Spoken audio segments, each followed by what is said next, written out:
दोस्तों मेरा नाम सौरभ मौर्य। तो आज हम इस नए वीडियो में नए टॉपिक की ओर जाते हैं। आपने नाम सुना होगा पैरेलैक्स मेथड। पैरेलैक्स मेथड होता क्या है, उसका यूज़ हम क्यों करते हैं? तो जैसे जानते हैं कि आप अगर किसी चीज़ मतलब शॉर्ट डिस्टेंस को नापना होता है तो आप स्केल का यूज़ कर लेते हैं।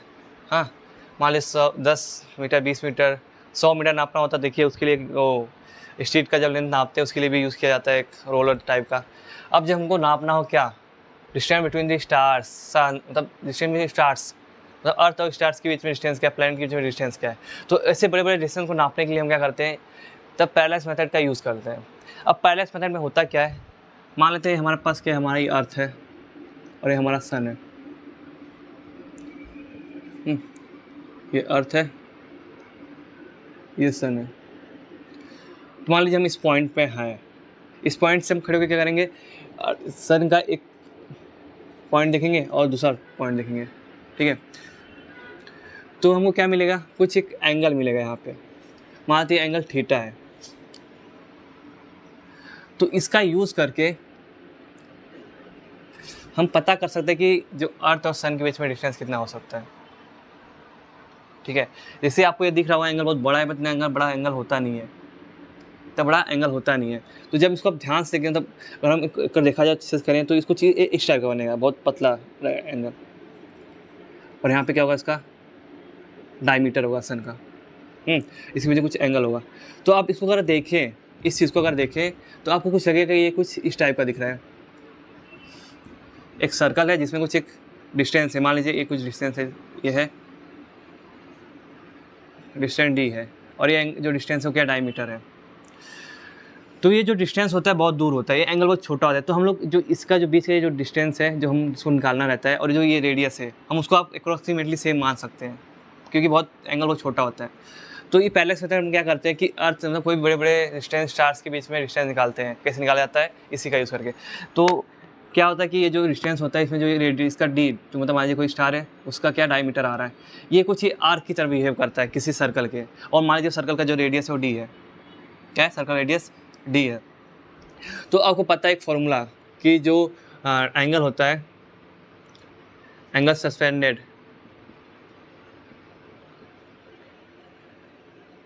Eight centre of circle equal to क्या होता है, arc length upon radius of circle. तो यहाँ देखेंगे कि जो डी है ये अप्रॉक्सीमेटली एक सर्कल का कोई आर्क लेंथ बन जाता है। और ये मान लीजिए थीटा हमारा क्या एंगल है, तो थीटा क्या आ जाएगा यहाँ पे, जो एंगल सस्पेंडेड है इक्वल टू डिस्टेंस कितना है, मतलब आर्क लेंथ डी है और रेडियस क्या है डी, स्मॉल डी, ठीक है। तो ये हो गया हमारा फॉर्मूला। आपको इतना कंफ्यूज नहीं होना है, बस आपको एक फॉर्मूला याद रखना है। कभी कभी डी को ये मान सकता है, ये मान सकता है, उसको आपसे मतलब नहीं है। आपको बस मेन याद रखना है कि चीज़ें दी क्या गई हैं। डिस्टेंस बिटवीन द स्टार्स ये होगा, बिटवीन स्टार बोलो या प्लेनेट टू स्टार, या अर्थ ले सकते हो उसके अंदर प्लेनेट में। और डी क्या होगा, डायमीटर होगा उसका, ठीक है। और एंगल क्या होगा, angle suspended at the centre. जैसे यहाँ पे एंगल सरफेस है तो यहाँ पे एंगल जो बना है डी थीटा, वही क्या है हमारा एंगल है। और इससे हम क्या कर सकते हैं, अगर हमको कोई एक चीज़ मालूम है इसमें और एंगल तो मिल ही जाएगा नापने से, तो हम दूसरा जैसे डिस्टेंस निकाल सकते हैं, कितना भी इसका डिस्टेंस है। अगर हमका डायमीटर सन का मालूम है तो कैसे निकाल देंगे, डिस्टेंस होगा डी अपॉन थीटा। और ये बात रखनी है, नोट में रखिए कि जो यहाँ पे थीटा होगा ये हमेशा लेना है किसमें, और रेडियन में। किसमें लेना है, रेडियन में, ना कि रेडियन में लेना, ना कि डिग्री में लेना है।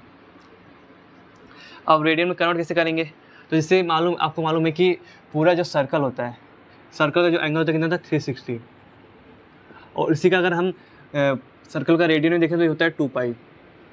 तो अगर मुझे कन्वर्ट करना है किसको, 1 डिग्री को, तो क्या जाएगा 2 पाई अपॉन 360, या 1 डिग्री को हम लिख सकते हैं पाई अपॉन 180 लिख सकते हैं आप।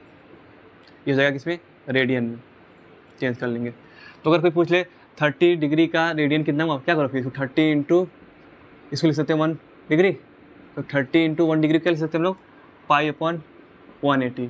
तो 0 0 कैंसल, 3 6 जा पाई अपॉन 6, और पाई की वैल्यू होती है 3.14। रख के आप 30 डिग्री का रेडियन में वैल्यू निकाल सकते हैं। इसको सी सिखाते हैं रेडियन को, बोलेंगे सी रेडियन में। तो कभी भी थीटा की वैल्यू रेडियन में रखना है। और थीटा की जो वैल्यू आएगी बहुत स्मॉल होती है, मिनट में होता है, मिनट। जैसे आप देखते होंगे इसे लिखा हुआ 1 डिग्री 26 मिनट 30 सेकेंड, या कभी कभी बस मिनट में ही रहेगा 26 मिनट 30 सेकेंड। ये लिखने का तरीका है। एक बार अगर ऐसा डैश गया है तो मतलब उसका मतलब मिनट होता है, अगर 2 बार दिया मतलब उसका सेकेंड हो गया। तो आपको उसका कन्वर्जन आना चाहिए करने, और उसको कन्वर्ट आना चाहिए किसमें, रेडियन में, तभी आप निकाल सकते हैं क्या, डिस्टेंस। ठीक है। तो कभी कभी क्या सकता है, आपको डिस्टेंस दिया आपका उसका डायमीटर पूछ सकता है, तो उससे कुछ मतलब नहीं है, आपको बस ये फार्मूला समझ में आना चाहिए कैसे काम करता है। आर्क रेडियस फार्मूला है। तो ये हो गया क्या हमारा पैरेलैक्स मेथड। कहीं लिख देता हूँ टॉपिक का नाम, नहीं तो फिर बोलेंगे क्या लिखे। ये हो गया क्या, पैरेलैक्स मेथड। इसके सम भी आते हैं। इसमें क्या होता है कि आपको मेन काम होता है कि कभी भी जब डिग्री दिया है उसको रेडियन में कन्वर्ट कर लीजिए। बाकी फॉर्मूला आसान है, कर लेंगे तो आपको चीज़ें आसानी से आ जाएंगी, आपको अच्छे से मार्क्स मिल जाएंगे। अब इतना तो हो गया। अब मैंने आपको बताया था कि मैं आपको बताऊंगा एक्यूरेसी, प्रिसीजन, रेजोल्यूशन और सेंसिटिविटी में फ़र्क क्या होता है। ये कुछ ऐसे शब्द होते हैं जिसका मीनिंग लगता है कि सब सेम है, बट सब सेम नहीं होते हैं। तो हम उसको थोड़ा देखते हैं।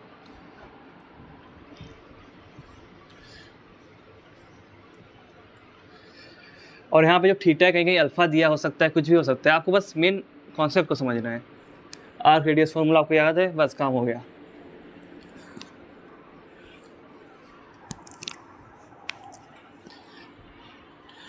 तो पहली बात करते हैं क्या, एक्यूरेसी क्या होती है।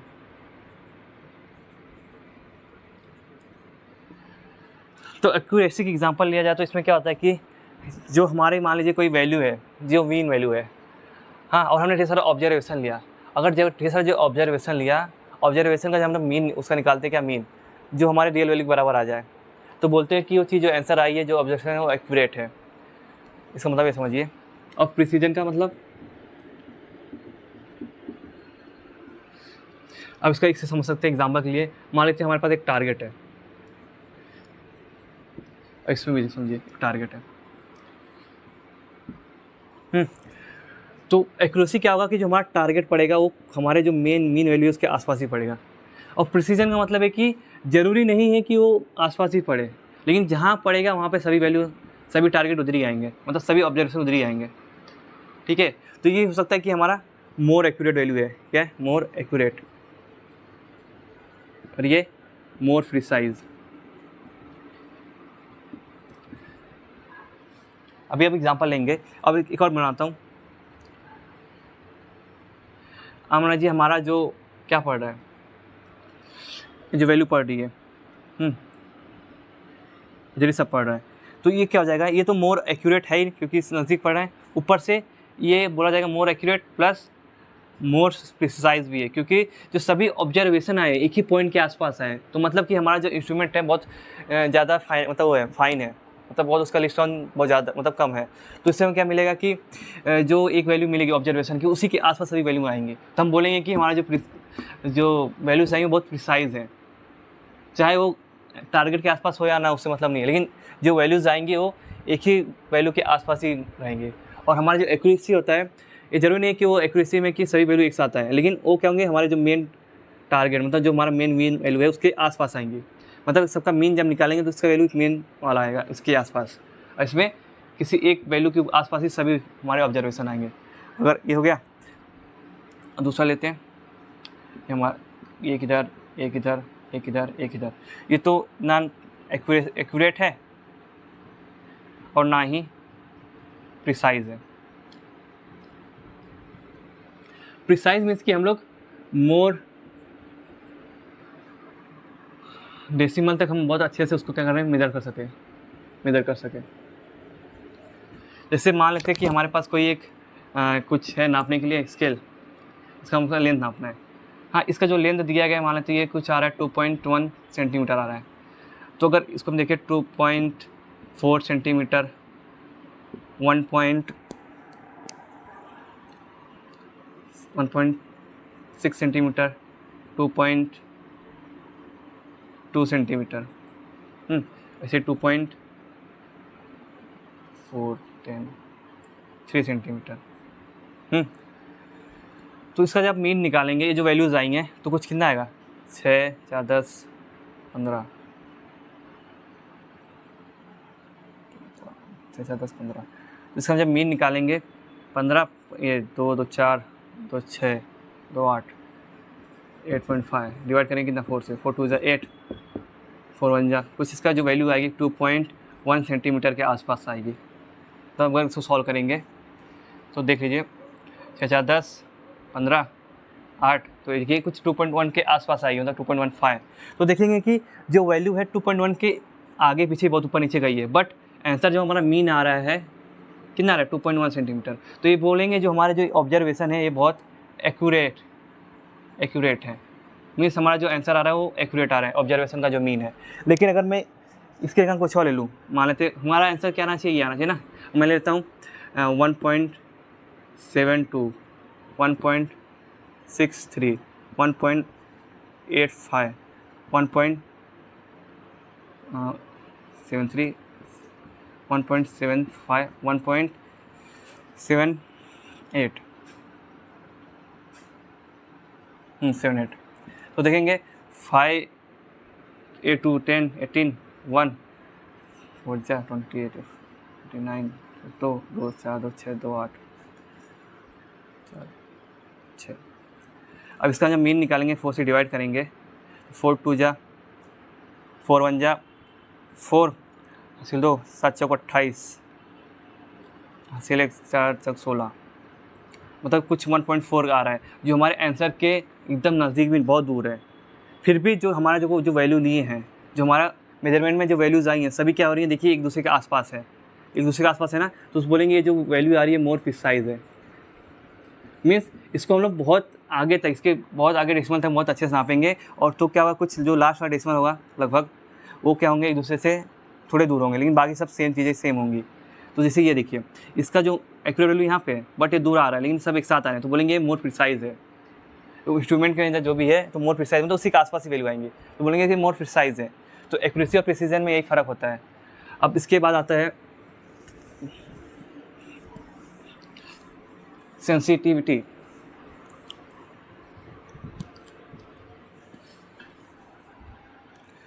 Sensitivity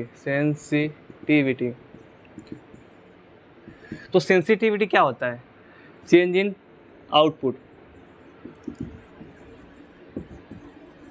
upon change in input.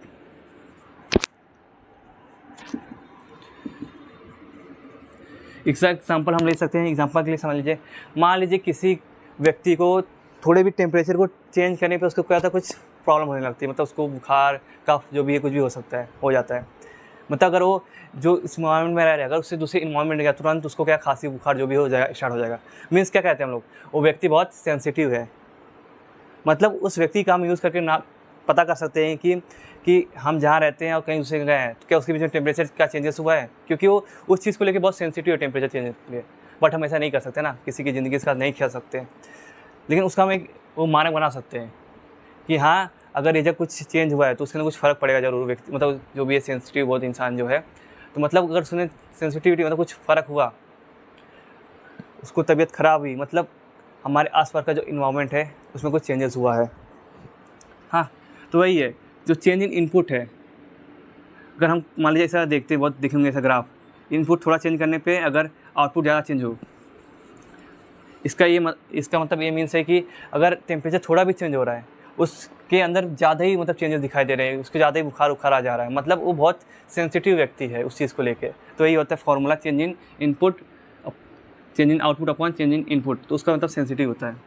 अब उसके बाद आता है रेजोल्यूशन। रेजोल्यूशन होता है कि जैसे हम लिस्ट काउंट की बात करते हैं, किसी स्केल का जो लिमिट होता है, कितना लिमिट तक एकदम सही एक्यूरेट वैल्यू दे सकता है, हाँ उसी को हम क्या कहते हैं उसका रेजोल्यूशन। जैसे कि अगर हम किसी स्केल की बात करें, सेंटीमीटर स्केल, तो अगर यहाँ पे 2.3 है सेंटीमीटर, इधर 2.4 सेंटीमीटर है, तो इसके बीच में कुछ गैप होगा और इस गैप के बीच में आप कुछ मेजर नहीं कर सकते। 2.3 सेंटीमीटर पर 2.4 सेंटीमीटर आएगा, तो देखिए 0.1 सेंटीमीटर जो है, जो 1 मिलीमीटर आएगा, ये इस सेंटीमीटर स्केल का क्या है, रेजोल्यूशन है। मतलब एक इसके बीच में वो कोई डिस्टेंस नहीं दे सकता है। कंफर्म बता नहीं सकता है, लेकिन एक कुछ इंटरवल के बाद वो चेंज हो जाएगा उस वैल्यू में। जैसे देखिए अभी इसके इंटरवल में चेंज हुआ, वो तो हम जब अपने आप से जजमेंट करें तो चेंज करते हैं, लेकिन अगर इसको ध्यान से देखा जाए तो ये 2.3 सेंटीमीटर है, इसके बीच यहाँ तक कोई चेंज नहीं होगा, लेकिन उसके एक लिमिट के बाद क्या होगा, उसके अंदर चेंज होंगे। तो जो चेंज हुआ है कितने लिमिट के बाद, जो 0.1 सेंटीमीटर का लिमिट आ रहा है, इसी को क्या बोलते हैं, उसका रेजोल्यूशन कहते हैं, जो 0.1 सेंटीमीटर इक्वल टू 1 मिलीमीटर है। ठीक है, ये हो गया हमारा एक्यूरेसी, प्रिसीजन, सेंसिटिविटी और रेजोल्यूशन। हाँ, तो ये जो हमारा फर्स्ट चैप्टर है मेजरमेंट, यूनिट ऑफ मेजरमेंट के अंदर का, यहाँ ख़त्म होता है। इसके पीछे जो कॉन्सेप्ट्स होते हैं, कुछ समय बाद हम इस पर सवाल करेंगे अच्छे से कॉम्पिटिशन के। हाँ, लेकिन जो भी हमने पढ़ाया है कॉन्सेप्ट को लेके, अगर आप ध्यान से पढ़ें, आप कोई भी सम्स कर सकते हैं अच्छे से कॉम्पिटिशन लेवल के। और कुछ डाउट हो आप कमेंट करके पूछ सकते हैं, करिए, ताकि हमको भी अच्छा लगे कि हाँ कोई कमेंट करके पूछ रहा है, हम और उसमें मेहनत करें। तो बाय बाय, थैंक यू।